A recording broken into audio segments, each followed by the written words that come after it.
So I feel that with the M1 chip, Apple is taking a step backwards, but in a good way. A lot of people are saying, well, step backwards, you're preventing progress. In this case, I would say Apple's returning to progress. And what am I talking about? Well, as I've talked before on this channel about my history with the Macintosh, my genesis, as I've said before, basically came from the Power PC. We've got, again, Puma, Jaguar, Panther, Tiger.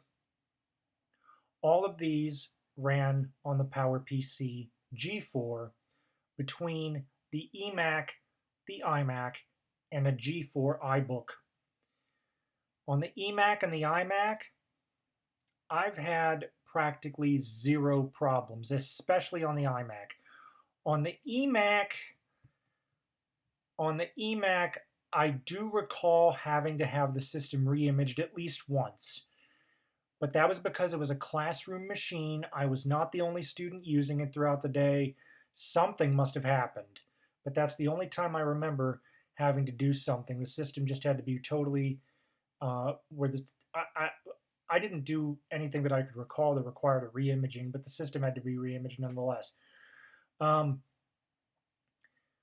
only other problem I've had was on the iMac. I had a severe slowdown, and well, what they recommended was to clear the PRAM, and that fixed it, right? With the iBook, it was a reliable workhorse. The only problem that we ever had, I think, had to do with some kind of power surge, because out of nowhere the motherboard went and the bottom was so hot it almost burned the table. We had to get and I couldn't handle the charger at all. We had to get some sort of a mat over the table to avoid it from being ruined.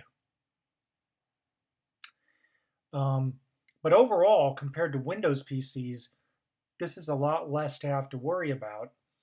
And the Power PC, for the most part, really was bulletproof. Then when we get over to Intel, the Intel systems on my MacBook, I've had a hard drive go out. On the MacBook Air, I've had the system basically do a belly up after a software update. Thankfully, I was able to restore over the internet, and this was while I was taking a class. But those are the only times that I remember really having a problem with it. But I will say that on the Power PC system, aside from that motherboard failure, I've had nothing near as catastrophic that I had on the Intel systems. And I do feel like Apple is returning to their roots thanks to the M1. Why is this? Well, for one thing, and I didn't know this at the time, see, when I found out the Power PC was a product of IBM, I thought, Apple's following their schedule. Apparently not. IBM and Apple had a very tight partnership, and as a result, we saw the same optimization on the Power PCs that we're now seeing that we're going to be seeing on the M1. And that's why I'm saying it's a return to form. I really do feel that the M1 is basically a step back towards the Power PC days when you didn't have to worry near as much about crazy stuff happening to your system as you did with the Intels. I mean, I've got a friend who recently purchased a MacBook Pro Core i9, top of the line, 32 gigs of RAM, what have you. And I'm worried, I'll be honest, I am worried. And the reason I'm worried is because of the heat problems that system produces. In fact, I warned them about this. So we'll just have to see how it works out. The reason they went with the Core i9 was because they wanted to try to maximize their investment, and they needed to run Windows. And if you do need to run Windows for the moment, I do think that sticking to Intel would be the best bargain. But if you're not worried about running Windows, you're primarily in the Apple ecosystem as I am, I would say M1 is... There are growing pains, but I think once we get the growth spurt out of the way, M1 is going to fly even more than it already has.